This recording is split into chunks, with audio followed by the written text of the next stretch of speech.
Magandang araw mga kaibigan. Isang kwentong pag-ibig ang muli kong ibabahagi sa inyo na tiyak nakapupulutan ng aral at magpapaantig sa inyong mga puso. Pero kung bago ka pa lamang ay pakilike po ng ating video.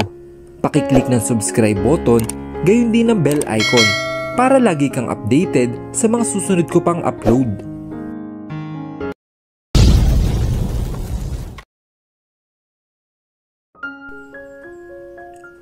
Madaming araw ang lumipas, ginawa ko pa rin busy ang sarili ko sa trabaho. Gusto ko mapag-aralan na maayos ang pagpapatakbo ng airlines sapagkat ako din man ang magpapatakbo nito pagdating ng araw. Samantalang ang kapatid ko ay pumasok sa military school upang ipagpatuloy ang pangarap niya na maging sundalo. Kalia, asan ka? Busy ka ba? Sambit ng kaibigan niyang si Lisel na nasa kabilang linya. Labas naman tayo. O sige friend, celebrate tayo. At alam ko for sure na mahirap ka nang mahagilap kapag kasal ka na. Hi Lisel, sana all na lang. Really? Thanks Kalia. Sige, tatawagin ko lang si Darwin. No Lisel, gusto ko sana tayo lang dalawa ang lumabas. Nagyaya itong manood ng sine. Pinanood namin ang Crash Landing on You. Grabe ang iyak niya kay Yoon Siri at Captain Ri. Ako na may hindi mapakali dahil ginagawa niyang panyulito ang suot kong damit. Nang matapos kaming manood ay nag-ikot-ikot muna kami sa mall at nag-shopping. Masaya kami ni Lisel dahil hindi ito nauubusan ng kwento. Gabi na nang lumabas kami ng naturang mall. Kaya nag-aya itong mag-dinner sa isang sikat na restaurant at dahil treat naman niya lahat, umorder ako ng pinakamahal at maraming pagkain. Ewan ko ba kung bakit parang sa pagkain ko gustong ibuhos ang lahat ng frustration ko sa buhay. Bestie, mauubos mo bang lahat yan? Bakas ang pagtataka habang binibisita ang in-order kong pagkain.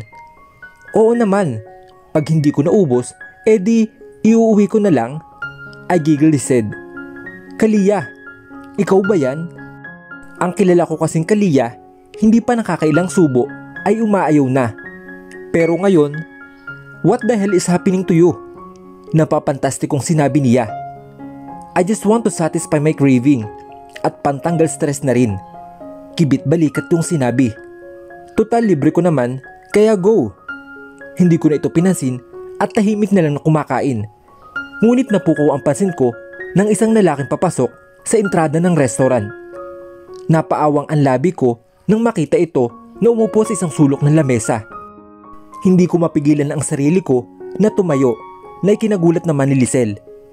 Oh bestie, ayaw mo na ba? Konti ba lang nakakain mo ha? Pigil nito sa akin. Tulad ko ay lumungin ito kung saan dumako ang tingin ko. Oh my God, pigil ang boses nitong sambit. Kalia, anong balak mong gawin? Maya-maya pa ay napansin ko ang lalaki na humahakbang palapit sa amin. At hindi nga ako nagkamali, si Angelo iyon. Kalia, pwede ba kitang makausap? Sambit ni Angelo sa mababang tono. Bakit Angelo? May problema ba? I bluntly say, then cross my arms and lift up my chin at him. Kalia, maraming nakatingin. Ramdam ko ang pagsiko ni Lisel nang tumabi ito sa akin. Kalia, I'm really sorry, he weakly said. Biglang hinawakan ang kamay ko habang sinasabi ito. Pasensya ka na Kalia sa mga nagawa ko sa'yo. Lahat ng problema ko sa pamilya, sa negosyo, at kay Amanda ay sa'yo ko lahat na ibuhos. Hindi ko sinasadya Kalia. Inaamin ko sa sarili ko na maling-mali yung nagawa ko sa'yo. Sana dumating yung araw na mapatawad mo ako. Ang bigat-bigat sa pakiramdam ko kapag naalala ko ang mga salitang nasabi ko sa iyo. Hindi ako ganoon Kalia. Dala lang ng mga problema ko na aking kinakaharap. Sana mapatawad mo ako Kalia. Bigla akong natigilan sa aking mga narinig habang pinagmamasdan ang unti-unting pagpatak ng mga luha niya sa kanyang mga mata. Angelo, huwag kang mag-alala. Okay na ako at nakalimutan na kita. At na-realize ko na hindi naman talaga kita kailangan. Pero huwag kang mag-alala. Pinalaki ako ng mga magulang ko na huwag magtatanim ng sama ng loob sa iba para sa ikagagaan ng puso ko. At naunawaan kita, Angelo. Pero sana maunawaan mo rin kung paano rumispeto sa ibang tao. Minsan, yung mga salitang sinasabi natin ay hindi natin alam na pwedeng makasira sa pananaw ng isang tao. Oh, by the way, Angelo, huwag kang mag-alala. Nakausap ko na si Daddy na tulungan ng kumpanya nyo na makabangon. Sana pahalagahan mo ito, Angelo. Sana kahit ito man lang. Sinabi ko sa kanya at maya-maya pa ay naglakad na kami palabas ng restaurant ni Lisel. Kalia, pigil ni Angelo sa braso ko nang maabutan ako sa parking space. Salamat, Kalia, sa mga tulong mo sa amin. Sana ay maging magkaibigan pa rin tayo sa lahat ng nangyari sa atin. Salamat. Oo naman, Angelo, walang problema. At sumakay na ako sa sasakyan ni Lisel at pinaharurot niya ito sa kahabaan ng avenue. Hinatid ako ni Lisel pauwi sa bahay namin. Habang daan ay tahimik lang ako nakatanaw sa labas ng bintana. Hindi mawaglit sa isip ko ang eksena kanina sa restaurant. Sa ngayon ay wala nang pumapatak na luha. Naubos na, natuyo na, nasaid ng lahat at wala nang mailabas pa. At ngayon napagtanto ko na hindi ko pala talaga siya kailangan. Masaya ako kahit wala siya. Pinangako ko sa sarili ko na magiging handa na ang puso ko na magmahal ng bago. Yung totoong pagmamahal at alam kong handa na ako. Makalipas ang ilang araw, naging busy na rin kami sa paghahanda sa kasal ng kaibigan kong si Lisel. Okay lang ba talaga itong isusuot ko? Tanong ko kay Lisel na pilit ibinababa ang skirt na suot ko. Oo naman, ang sexy mo talaga, best, she exclaimed bago ayusin ang ilang hibla ng aking buhok. Bakit ba kasi kailangan nakapang sexy attire pa sa bridal shower mo? Reklamo, sinabi na pilit namang itinataas ang tube na suot. Ano ka ba, bestie? Sa panahon ngayon, mas daring na ang mga tao. Ewan ko ba sa iyo kung bakit may pagka Maria Clara ka? Sambit nito. Tinaasan ko lang siya ng kilay na tila gusto akong inisin. Tingnan mo kasi, hindi ka naman masyadong revealing dyan. May pagkaklase ka pa rin naman tingnan. Aniya sa akin, nabuti niya ang ngiti. Doon na nagsalubong ang kilay ko sa kanya. Ah, excuse me, I'll take this call. Bigla itong kumaripas ng takbo palayo sa akin para takasan ang mga sasabihin ko. Binisita ko ang suot nitong see-through dress na ang tanging natatakpan lang ay ang masisela nitong katawan. Umiiling na humarap muli ako sa salamin para makita ang kabuuan ng aking isusuot. Okay na daw ang lahat, sabi ng baklang si Trixie. Pagbaba namin ay napansin ko agad ang ibang bisita. Tulad namin ay halos labas din ang kaluluwa ng ilang bisita. Let's go! Hinila ni Lisel ang braso ko papasok sa loob. I let my eyes wandered. The light was dim and the cloud of smokes are everywhere. Marami ng bisita sa loob. Puro ka-college at ilang close friends, relatives at ka-workmate ni Lisel ang nakita kong naroroon. Pinili kong mapag-isa sa isang sulok nang hilahin si Lisel ng ilang bisita. Maya-maya pa ay narinig kong nagsalita na ang host na si Trixie. Good evening each and everyone. Let us greet our celebrant, Lisel, our soon-to-be, Mrs. Lisel Salvador. Naghiyawan ang mga tao sa narinig. Isa na rin ako sa nakipalakpak. Come on up here, Mrs. Salvador. Pag-anya niya dito ni Trixie na mabilis naman niyang pinaunlakan. Good evening guys. Thank you for coming here tonight. This is my last day of being single. And I'm freaking out, she blurted out na pinaypay pa ang kamay sa kanyang mukha na siyang ikinatawa ng mga bisita. Let's enjoy this beautiful night. Let's party, she shouted matapos itaas sa ere ang hawak na baso ng wine. Bumaba na ito sa stage kasabay na nakakabihing palakpakan at saliw ng maharot na musika. Agad ko naman itong sinalubong ng mahigpit na yakap. I'm so happy for you, bestie. I whispered. Thank you, best friend. Aniya sa akin at nagpunas ng luhang pumapatak. Please don't cry. Let's enjoy the night. Wika ko na siyang tumango sa akin. Nang lumalim na ang gabi, marami na sa amin ang lasing kaya nagsasayawan na sa gitna ng dance floor ang ilan. Hinila ako ni Lisel sa gitna. Kahit na ayaw ko ay wala akong nagawa. Habang pumapailanlan ang malamyos na tugtog ay sumabay naman ang katawan ko sa pag-indayog. Hindi ako literal na sumasayaw pero nasabit naman ako. Kaya nagsigawan ang mga nanonood sa amin. Lalo na mapalitan ng sexy dance ang tugtog. Mas ginanahan akong sumayaw dahil sa espiritu ng alak na nasa katawan ko. Dagdag pa na puro babae kaming nandirito kaya hindi ako nakakaramdam ng pagkahiya. Hanggang sa mapako ang mga mata ko sa pinto kung saan nakatuyo doon ang huling lalaking inaasahan kong makita ngayong gabi. His gaze traveled all over my body. There is something behind his eyes that I don't fully understand. No, he shouldn't be here. Bumalik ako sa pagpikit at itinuloy ang pagsasayaw. Pero may mga kamay na humawak sa akin. Kaya marahas akong napamulagat. What are you doing here? I shouted. Ngunit imbis na sumagot, ay hinubad nito ang kanyang coat at ibinalabal sa akin. You're drunk. Sigaw nito sa kabila ng malakas na tugtog. No, I'm not. Naramdaman ko ang kamay nito sa aking palapulsuhan. Kaya kagad ako natigilan. My body just froze. Heart incredibly beating hard. Bestie, may problema tayo. Dumating sila Darwin. Narinig kong sinabi ni Lisel bago ko agawin kay Sebi.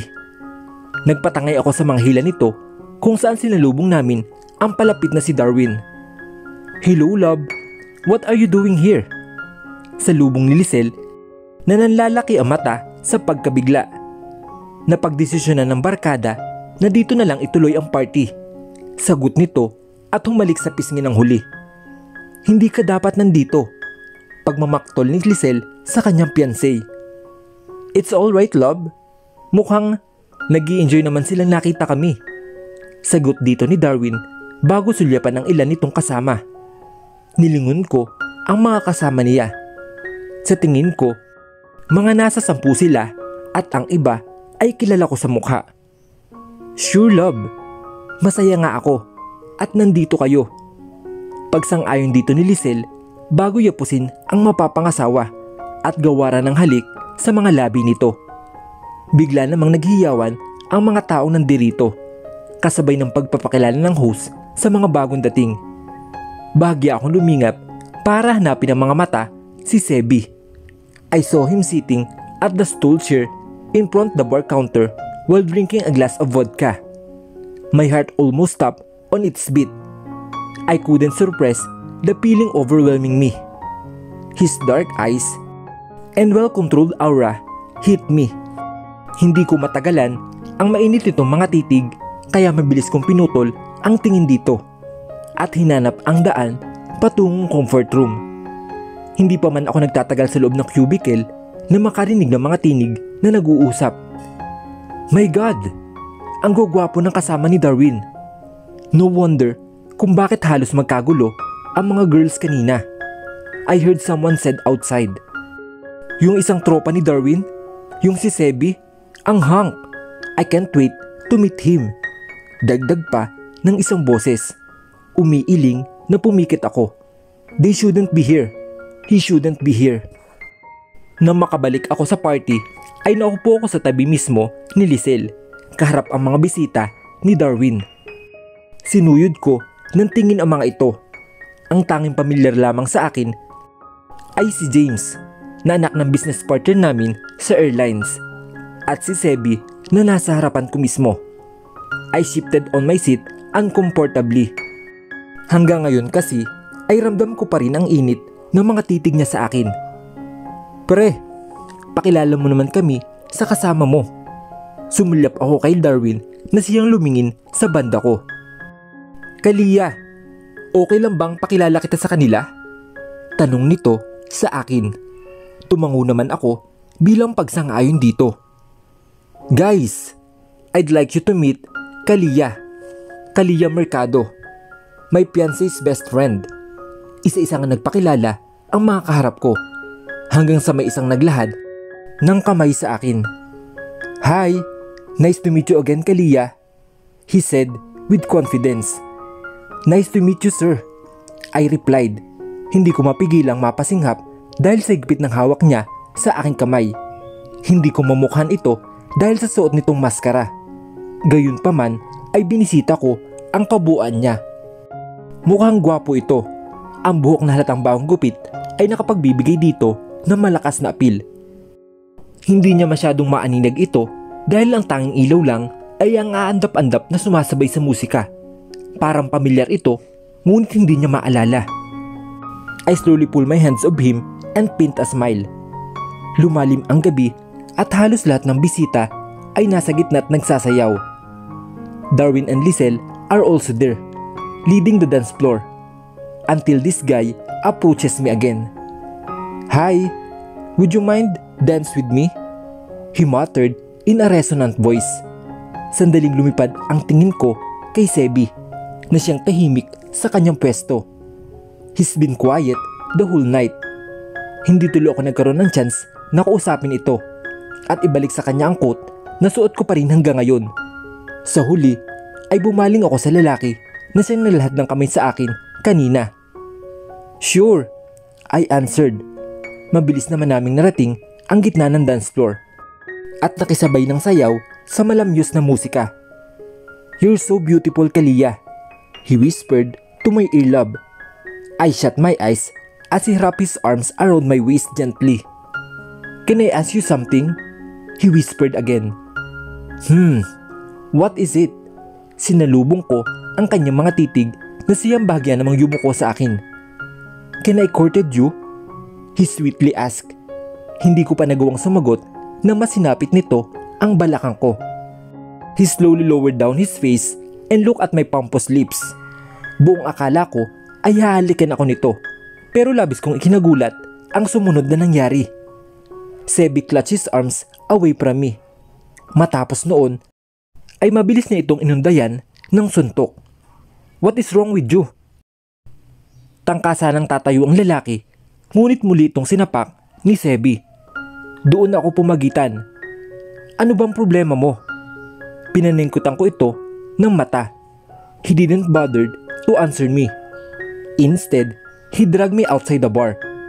The last thing I knew, nakasakay na ako sa kanyang sasakyan at nag-hysterical dahil sa mabilis itong pagpapatakbo. Stop this car, Sebi. Saan mo ba ako dadalhin? I shouted. I will call the police. Sigaw ko sa kanya. Shut up, Kalia, or I will kiss your lips. Aniya sa seryosong tinig. Damn it, I cursed. Hinilig ko ang ulo sa car chair at sandaling pumikit. Pakiramdam ko kasi ay umiikot ang paningin ko at hindi naglaon ay hinila ako ng antok. Nagising na lamang ako sa mahihiyang pagpupuyog nito sa aking balikat. As I opened my eyes, a two pair of dark orbs greeted me. Sandali akong natigilan at nakalimutan kung nasaan lugar. We're here, he uttered lowly. Mabilis akong umayos ng upo at binawi ang mga titig dito. Hindi sapat ang hinugot kong hangin para ibsan ang bumabangong kaba sa puso ko. Nasaan ba tayo? Bakit mo ako dinala dito? Alerto kong tanong. Hindi ito sumagot, bagkus ay lumabas ito ng kanyang sakyan at lumigid sa aking pinto para yun buksan. Gusto ko pa sana magprotesta, ngunit nang balingan ko ng tingin ang buong paligid ay namangha ako. This is not a typical place that I've had seen every day. Para itong isang paraiso na kahit sa dilim ay hindi matatawaran ang ganda. Kalia, welcome to Monte Carlo Resort. Iyon ang katagang na malagi sa aking isipan. Ito pala ang lugar kung saan idadaos ang kasal ni Lisel at Darwin bukas. Let's get inside. Masyado nang malamig dito sa labas, aniya sa akin. Hindi na ako nag-atumiling sundan ito nang siyang tumungo sa front desk para hingin ang susi ng kanyang suit. Tahimik lang ako nakasunod sa kanya hanggang humimpil ang mga pako sa tapat ng isang suit. Umangat ang tingin ko sa pinto na may nakasulat na presidential suit. Tuloy na niyang binuksan ang pinto na siya kong labis na ikinamangha. The room is huge. All right. The wall painted so well with white colors and touches of gray on every sides. Maging ang couch ay bumagay sa kulay ng pader. The patchwork carpet is much impressive in front the flat screen TV. Sinulyapan ko ang Argo open bookcase na malapit sa mahogany table kaharap ng blue armchair. It's all perfect. Hindi ko rin maiwasang pasadahan ng tingin ang ilang mamahaling gamit sa loob. The chandelier and the furniture. The plant base are much very impressive. Nawiwili na ako sa pagtingin-tingin sa paligid nang mapansin ko na wala na si Sebi sa aking tabi. Nilingon ko ang nakaawang na pinto sa di kalayuan. I slowly walked toward the door and gripped the door handle to open. I carefully wandered around the room.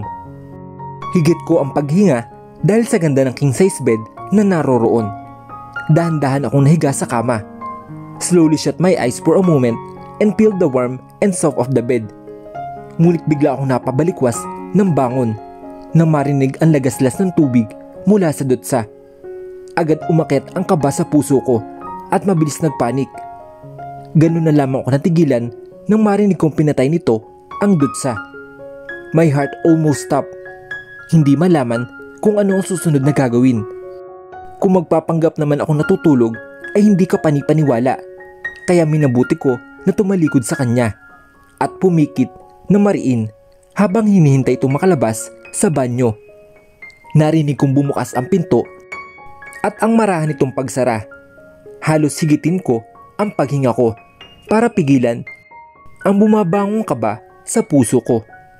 Ngunit lumipas ang ilang sandali ay wala akong ihing narinig sa paligid. Kaya marahan akong nagdilat at laking gulat ko na makita itong nakatayo sa aking harapan na tanging tawid lamang ang saplot nito. Bastos! Mabilis akong napatayo at maring tinakpan ang namumulang mukha ko. Ito na ba ang simula ng paglimot ni Kalia sa kanyang nakaraan? Matagpuan na kaya ni Kalia ang totoong pagmamahal sa katauhan ni Sebi? Ano ang naghihintay na kapalaran sa kanyang buhay? Sabay-sabay po nating tunghayan sa susunod na kabanata ng ating kwento. Hanggang sa muli, mga kaibigan. Paalam!